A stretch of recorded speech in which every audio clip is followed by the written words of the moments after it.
Bom dia, boa noite a todos. Na aula de hoje, nós daremos continuidade ao nosso curso. Nós já vimos nas nossas aulas anteriores como o direito internacional privado se apresenta, e aí aquela conceituação que, como eu mencionei, não apenas ficou restrita a simplesmente fecharmos um conceito, mas já através dessas nossas primeiras 4 aulas anteriores, nós já pudemos ter uma bela antevisão de tudo aquilo que nos aguarda ao longo do nosso curso. Após nós fecharmos esta parte conceitual inicial, nada mais natural que um segundo ponto dentro do nosso programa, que nós viéssemos a trabalhar, é o tema, conforme vocês verificam na tela, das fontes do direito internacional privado. Sempre quando nós estudamos fontes, e aí especialmente nós já no 5º ano do curso de Direito, imaginamos que é um estudo que nós já tivemos anteriormente, que tem um certo caráter de repetição ou de simplesmente voltar a alguns conceitos que nós já trabalhamos em outras disciplinas. Mas nós veremos que esse estudo de fontes no direito internacional privado vai um tanto quanto além. Por que eu digo isso? Justamente porque toda a complexidade que nós temos nas relações de direito internacional privado são exatamente transpostas na mesma proporção para o seu estudo de fontes. Então, a complexidade do direito internacional privado faz com que o estudo das suas fontes seja um tanto quanto mais complexo do que em outras disciplinas que nós já trabalhamos. Tá? Então, a internacionalidade, tá, que verificamos é inerente a qualquer relação da nossa disciplina, vai aqui impactar novamente. Então, só por essa observação, nós podemos já tirar 2 conclusões. Primeiro, não será um estudo exatamente repetitivo daquilo que nós já tivemos em outras disciplinas, especialmente aquelas essencialmente vinculadas ao direito interno, mas nós nos depararemos com outras situações e, por que não dizer, dificuldades relacionadas ao estudo de fontes que não são pertinentes a outros ramos do direito. Aqui, dentro das fontes do direito internacional privado, todas aquelas classificações que se tornaram notórias em qualquer estudo do direito, nós trabalharemos aqui. E aí, na tela, nós já verificamos as principais que nós podemos ter.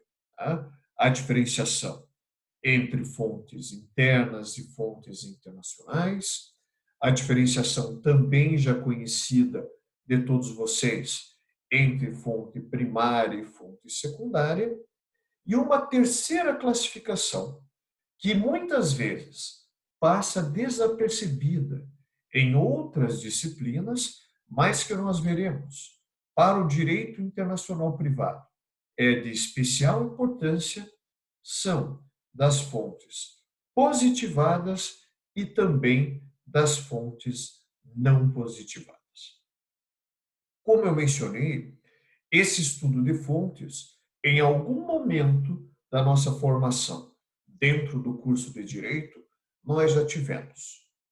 Mas uma outra diferença, ou ainda uma outra classificação que nós teremos, é diversas classificações hierárquicas entre as fontes. Por que eu digo isso? Dependendo do sistema jurídico que nós venhamos analisar, as fontes do direito se apresentam de maneira distinta.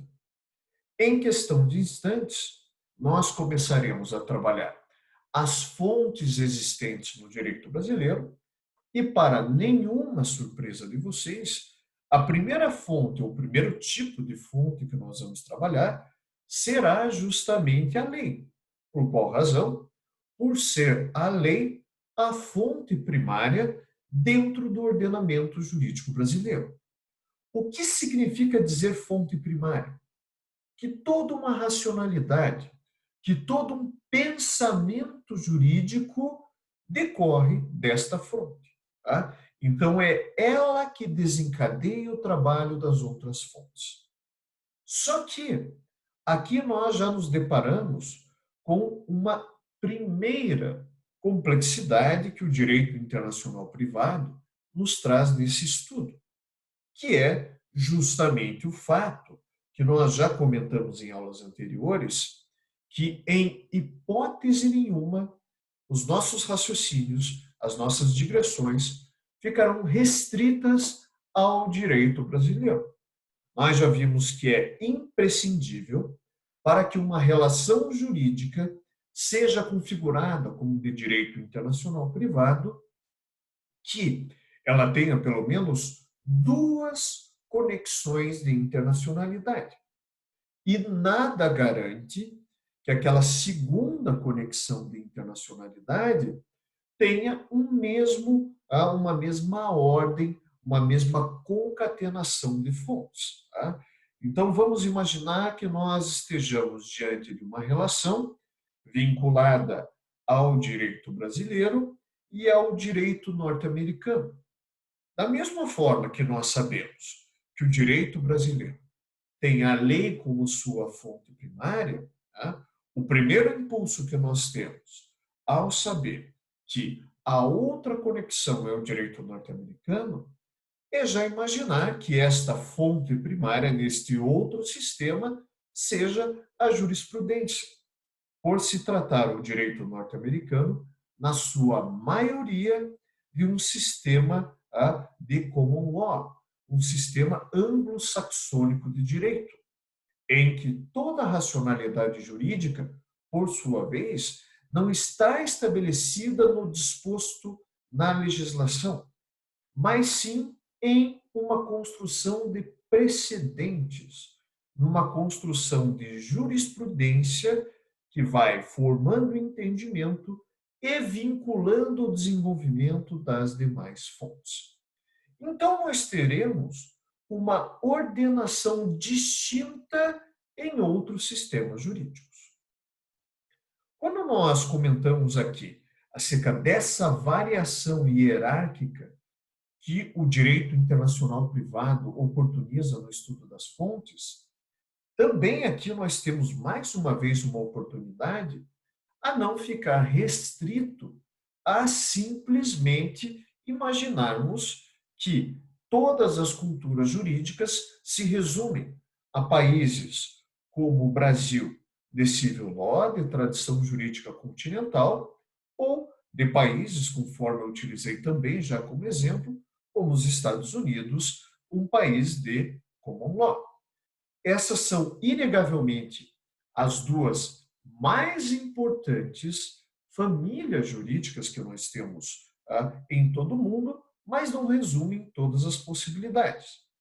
Primeiramente, que nós temos dentro desses subgrupos algumas diferenças.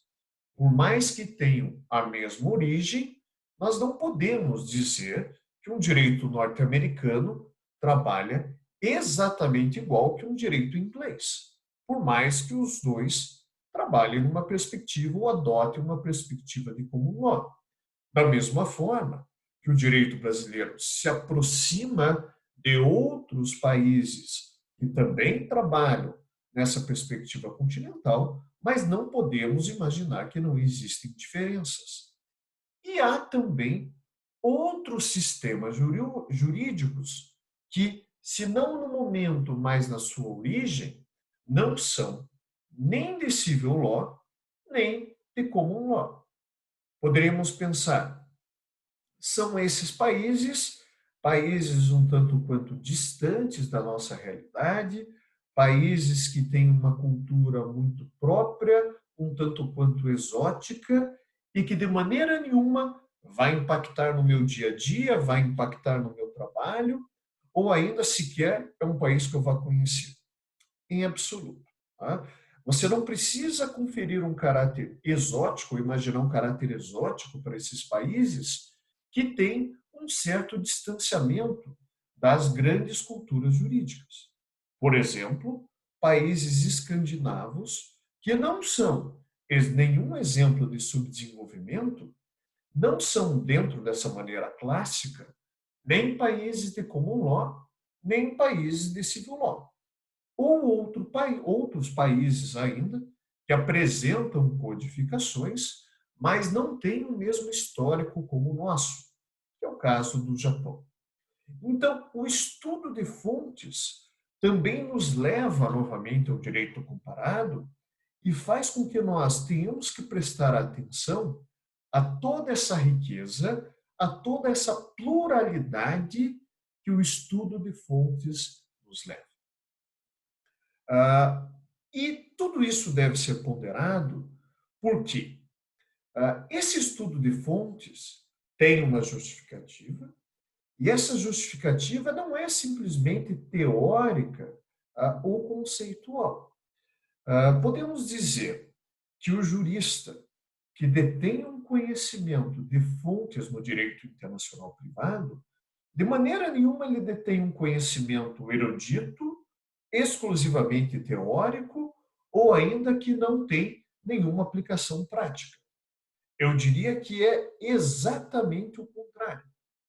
O jurista que tem um conhecimento de fontes no direito internacional privado, ele tem uma ferramenta, ele tem uma habilitação, ele tem uma capacitação prática, sim. Por quê?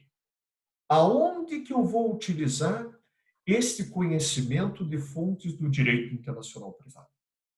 Conforme vocês mesmos me acompanham na nossa tela, as fontes do direito internacional privado serão úteis quando nós estivermos diante ou na iminência de aplicar um direito estrangeiro. Evidentemente, quando eu falo da aplicação de um direito estrangeiro e nós nos socorrermos a um estudo de fontes, isso é especialmente relevante quando o direito estrangeiro não é aquele outro direito, por razões históricas ou de proximidade, nós já conhecemos de alguma maneira. É evidente que nós temos uma facilidade, e aí por todos os fatores históricos e linguísticos, para trabalhar, por exemplo, com direito português, ou até mesmo com direito italiano, um direito francês. Tá? São direitos que, quase que ao longo da história da formação da cultura jurídica brasileira, muito contribuíram, ou ainda o direito alemão, e faz com que nós tenhamos, sim, conhecimento de muitos institutos, de muitos lá concebidos. Tá? Então, por mais que nós não tenhamos a dificuldade, às vezes, a trabalhar com esses temas, em outros casos, sim. Tá? E aí nós não podemos aqui nos restringirmos às primeiras impressões que nós podemos ter ou cairmos no lugar comum. Por exemplo, tá? E aí vocês vão se lembrar ao longo dessa aula que quando eu mencionei o direito norte-americano, eu falei que na sua maioria e não na sua integralidade é um sistema de common law. Vamos imaginar que a aplicação do direito estrangeiro que eu mencionei naquele primeiro exemplo seja do direito norte-americano, mas que nós tenhamos aqui a aplicação da lei de um determinado estado que, por conta de sua colonização, fuja ao padrão. E, de fato, nós temos. E que, ao invés de trabalharmos com essa ideia da prevalência do precedente, nós tenhamos uma estruturação de fontes semelhante à que nós temos com o direito brasileiro, em que, nesse estado norte-americano, nós tenhamos códigos. Consequentemente, a fonte primária será a legislação, mesmo dentro do direito norte-americano. Ou ainda, que eu tenha que aplicar um direito estrangeiro de um país que não guarda tanta proximidade histórico-cultural com o Brasil.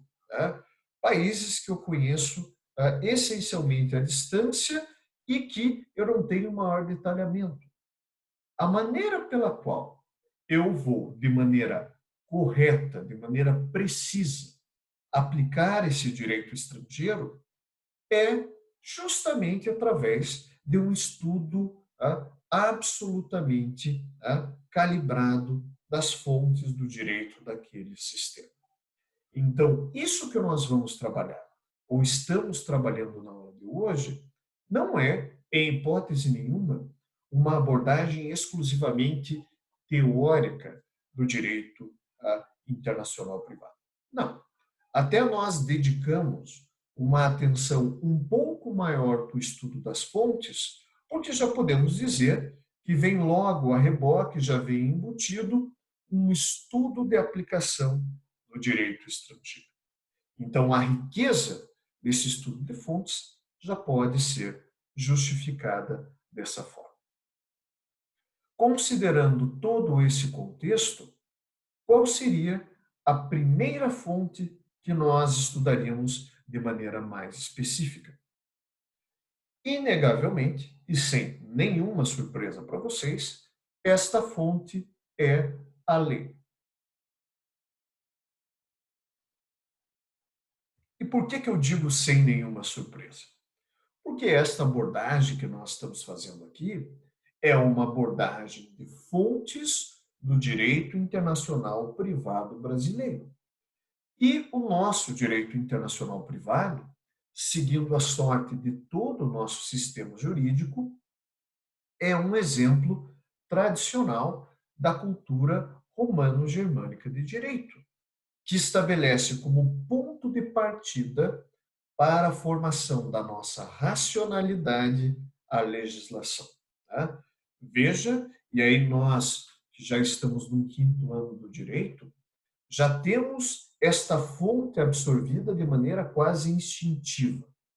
Sempre que para nós é submetido ou colocado à nossa análise uma dada situação jurídica, um caso concreto, de maneira instantânea, nós já buscamos fazer um enquadramento legal daquela situação. Já buscamos identificar qual seria a legislação que regeria aquele acontecimento jurídico. Isso ocorre por ser a fonte primária do nosso sistema, a lei. Tá? Então, ela é que dá os traços iniciais deste fenômeno do direito internacional privado. Quando eu trato da importância da lei enquanto fonte, nos dias atuais, isso soa até desnecessário, porque justamente é a nossa fonte primária. Mas quando nós fazemos uma construção, uma retrospectiva histórica da legislação, por mais que ela tenha sua inconteste relevância nos dias atuais, a sua história não é tão remota assim. Quando nós falamos lei enquanto fonte, nos moldes, no formato como nós conhecemos hoje, nós voltamos um pouco mais de 200 anos no tempo e chegamos no berço da modernidade jurídica, que é o começo do século XIX. Que todos nós sabemos, o direito moderno reproduz uma sociedade moderna, reproduz os valores vigentes naquela época. Então, nós tínhamos uma sociedade pautada nos homens livres, nos homens que eram fontes irradiadoras de razão. Nós tínhamos um pensamento liberal, individualista, patrimonialista, permeando a maioria das relações sociais, e o direito não poderia não acompanhar essa tendência. E o que nós observamos dentro da modernidade jurídica? Um fenômeno que segue também transformações eminentemente iluministas, que corresponde à era das codificações. Tá?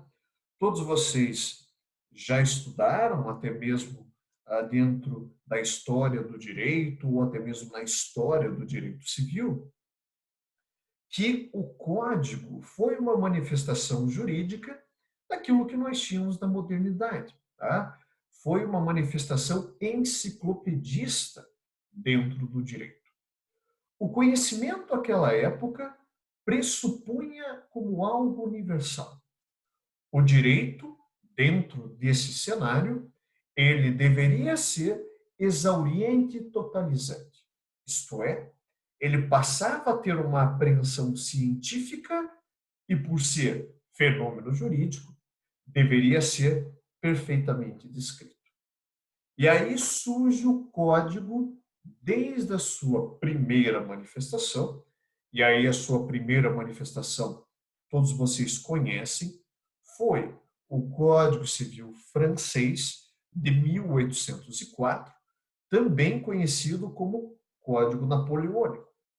E ele tem a sua importância histórica por ser uma primeira codificação e por trazer de maneira absolutamente reunida toda a matéria, todas as regras passíveis de serem aplicadas dentro das relações privadas, que dentro desta sociedade individual, liberal, capitalista, eram as principais relações que nós tínhamos. Então, o Código Civil francês já nasce gigantesco, já nasce com as mesmas proporções, quase que o mesmo tamanho de que nós temos o Código Civil hoje, que trabalhamos, o de 2002. Por quê? Ele já nasce com esta missão de descrever todas as relações jurídicas. É justamente desse momento que vem aquela ideia de que se é direito, está no código. Se não está no código, é porque não é direito. Porque ele nasce com essa pretensão de exaurir o fenômeno jurídico. Tudo aquilo que é passível de ser ponderado no direito estaria dentro da codificação. Que o Código Civil regulou as relações privadas já desde mais de 200 anos atrás, todos nós já sabíamos. Só que, justamente por buscar exaurir todas as possibilidades de fenômeno jurídico, o que nós temos? O legislador francês não demorou muito tempo para perceber que essas relações privadas teriam desdobramentos internacionais, ou ainda poderiam ter conexões de internacionalidade. Então, um direito que é pautado na autonomia da vontade, na autonomia privada, não vai poder impor limitações aos seus cidadãos. Então, se eu contrato na França, nada impede de que eu contrate na Bélgica, que eu contrate na Holanda, na Itália e assim por diante. Então, era imprescindível, dentro dessa perspectiva, que também fenômenos jurídicos privados dotados de conexão de internacionalidade fossem também contempladas nesta codificação francesa.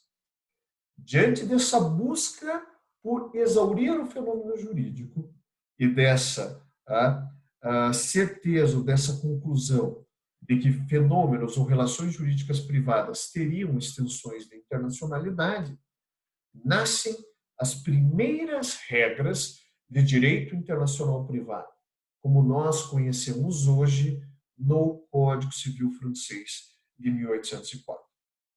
Isso não nos leva à conclusão que até um pouco mais de 200 anos, a lei não era aplicada em relações jurídicas que apresentassem conexão de internacionalidade. Não é isso. O que nós estamos aqui trabalhando é que a lei como nós conhecemos hoje e os dispositivos de direito internacional privado, isto é, que tem uma declarada predisposição a reger fenômenos da nossa disciplina foram primeiramente criados dentro dessa codificação francesa. E aqui, o trato dado pelo legislador francês, em muitas vezes podemos dizer que foi muito pautado até mesmo por uma casuística. Sempre que determinada relação jurídica apresentasse uma possibilidade de extensão de internacionalidade, o que fazia esse legislador? Ia lá e inseria uma regra de direito internacional privado. Ia lá e inseria uma regra de conflito. Então, verificando a redação original desse Código Civil, você vai encontrar ao longo desse texto algumas regras de conflito, algumas regras de direito internacional privado, já versando sobre aqueles pontos que nós podemos chamar de clássicos na nossa disciplina. Tá? Questão do estrangeiro, eficácia extraterritorial das leis, a aplicação de direitos, assim por diante. E esse fenômeno ocorrido na França, todos nós sabemos que se disseminou mundo afora. Então, nós tivemos ao longo do século XIX a chamada era da codificação do direito, em que não apenas o direito civil, não apenas o direito francês aderiu a esse modelo, a esta formatação código. O Código Civil se estendeu o código como modelo jurídico a outros ramos do direito e a porta de entrada para outras culturas jurídicas, para outros ordenamentos, em regra, foi o Código Civil. E da mesma forma que outros países produziram, criaram as suas codificações, essas outras codificações também consignaram as suas regras de direito internacional privado. Então, a lei enquanto fonte da nossa disciplina é um fenômeno jurídico que seguiu a mesma sorte do código enquanto modelo jurídico. E já nesse século XIX, nós observamos alguns avanços, algumas evoluções, que não simplesmente uma reprodução daquele modelo original francês. E já na tela nós verificamos, um pouco mais de 50 anos após a aprovação do Código Napoleônico, a edição do Código Civil italiano, que, do ponto de vista do direito internacional privado, já apresentou as suas evoluções. Não apenas em trazer regras mais atualizadas à metade do século XIX. Não apenas isso. Mas aqui nós observamos um fenômeno, ou já observamos, um fenômeno que pauta a evolução da lei enquanto fonte da nossa disciplina. Qual é esse fenômeno?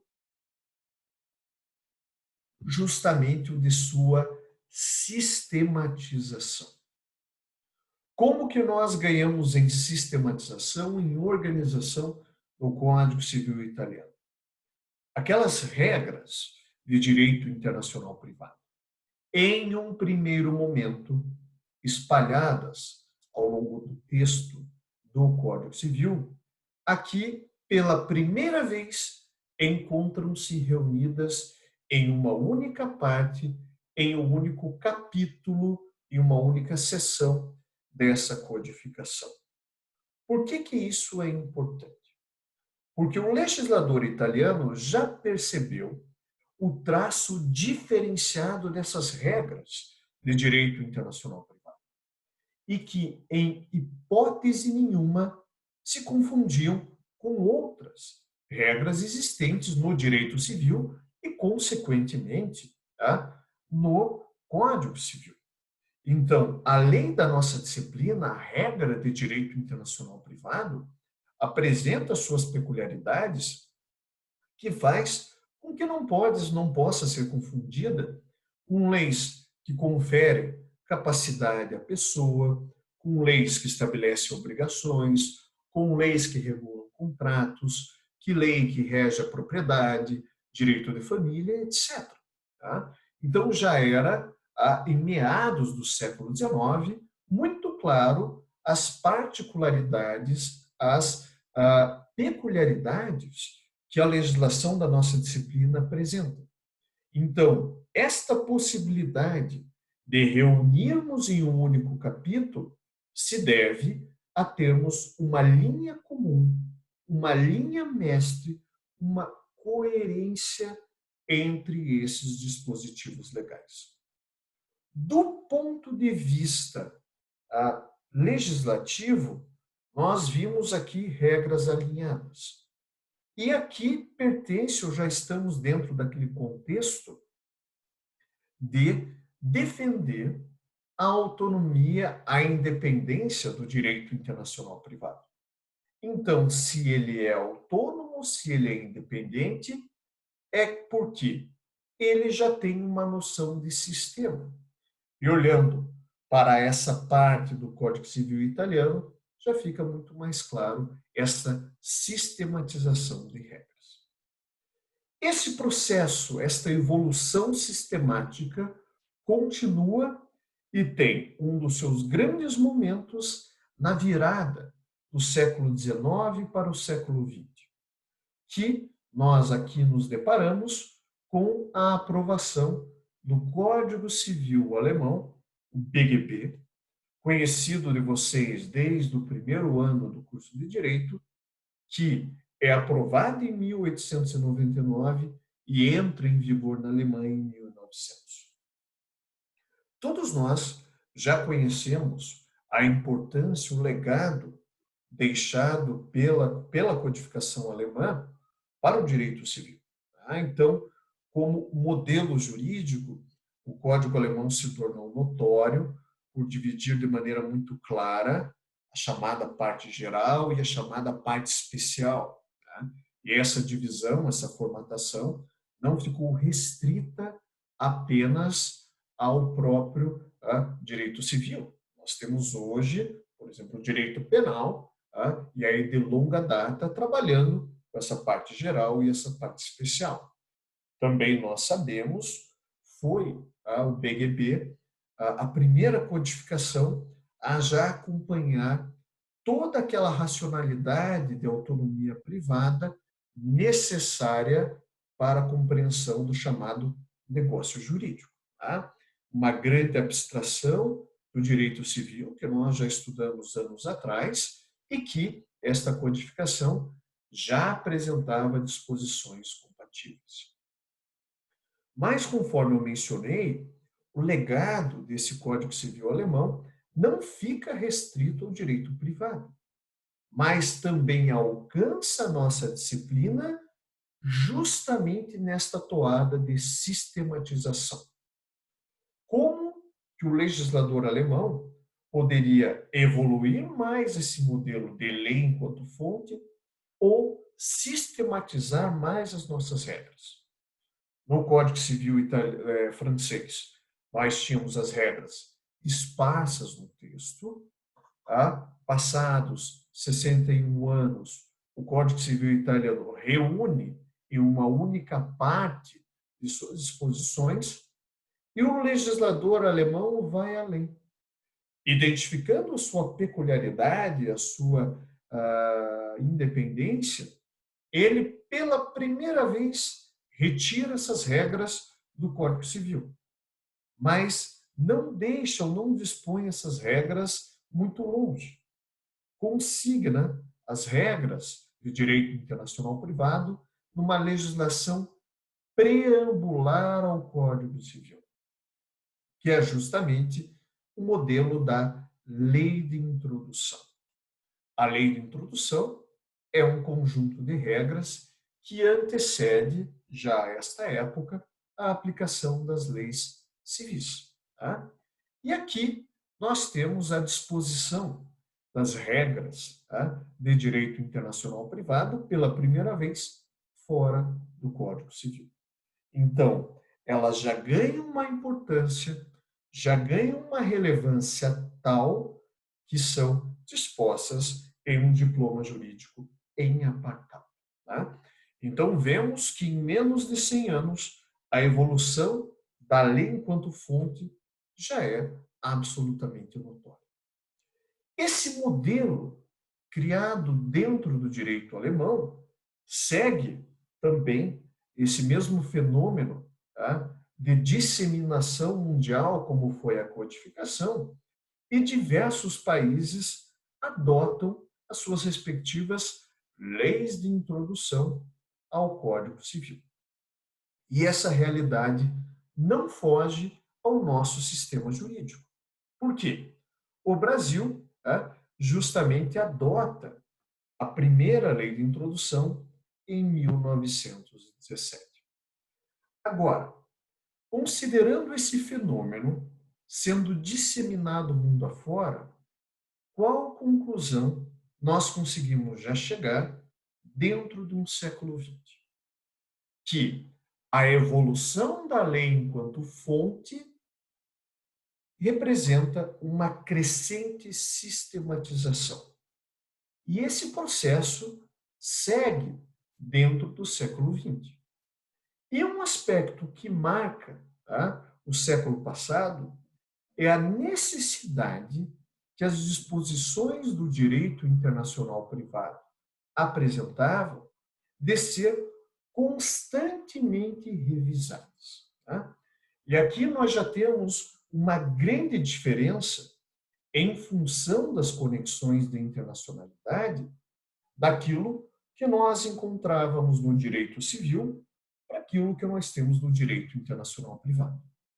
Por mais que a sociedade esteja em transformação e o direito segue esta sorte, a cada dia que vivemos, esta velocidade de transformação é mais nítida no direito internacional privado. Por quê? A conexão ou as conexões de internacionalidade aceleram esse processo. Então, aqueles países que são tidos como de vanguarda ou pioneiros no desenvolvimento do direito internacional privado, ao longo do século passado, constantemente reformavam a sua legislação dessa disciplina. Tá? Então, tiveram, ao longo de 100 anos, ou ao longo do século XX, 3, 4 versões de direito internacional privado. Nós, ao longo do século passado, praticamente trabalhamos com apenas uma codificação de direito civil. E nós trabalhamos, nesse mesmo período, com 2 leis de introdução. Conforme eu mencionei, o Brasil teve a sua primeira lei de introdução em 1917, vindo logo na sequência do advento do Código Civil de 1916, e teve, em 1942, tá, através do Decreto-Lei número 4.657, a nova, tá, ou a época nova, Lei de Introdução ao Código Civil, que até hoje é vigente e passou há 10 anos atrás, ou há quase 10 anos atrás, com uma modificação no seu nome. Tá? Desde 2010, e essa modificação foi realizada pela Lei número 12.376, nós deixamos a designação Lei de Introdução ao Código Civil e trabalhamos com Lei de Introdução às Normas do Direito. Em que pese essa modificação seja exclusivamente no seu nome, ela se justifica. Por quê? Porque se há 100 anos atrás o direito civil concentrava todas as possibilidades de regulação de relações privadas, ao longo do século XX, com o processo de descodificação do direito, isso não mais acontece. Então, nós temos diversos micro-universos, microsistemas de direito civil que são aplicáveis às relações de direito internacional. Por isso que a designação correta, sim, é introduzir a todas as normas vigentes do direito brasileiro e passíveis de serem aplicadas às relações de direito internacional privado. Mas aqui nós também já temos um cenário que a data 1942 já nos passa como primeira impressão. Pouco importa qual seja o ramo do direito. Se nós estamos diante da aplicação de uma lei de 1942, a primeira ideia é que essa legislação é defasada, é superada, reproduz uma realidade que não mais existe. E todos esses adjetivos ou todos esses defeitos são justos com a nossa lei de introdução. Ela, inegavelmente, não mais reproduz a sociedade que nós vivemos hoje, ela não reproduz mais o direito que nós vivemos e também não reproduz justamente o nosso direito internacional privado. Num cenário jurídico brasileiro, nós podemos dizer que a nossa lei de introdução não é defasada quando comparamos a outras legislações, a outras manifestações do direito comparado. A nossa lei de introdução é defasada, inclusive, para os padrões do direito brasileiro. Ao longo das últimas décadas, nós perdemos algumas oportunidades de não apenas reformar, mas substituir a nossa legislação de direito internacional privado.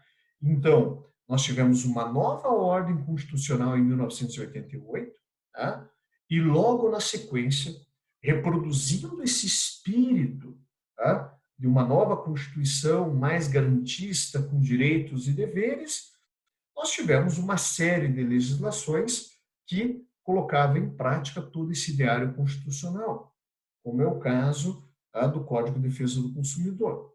Nós não aproveitamos esta oportunidade para editar ou promulgar uma nova lei de introdução.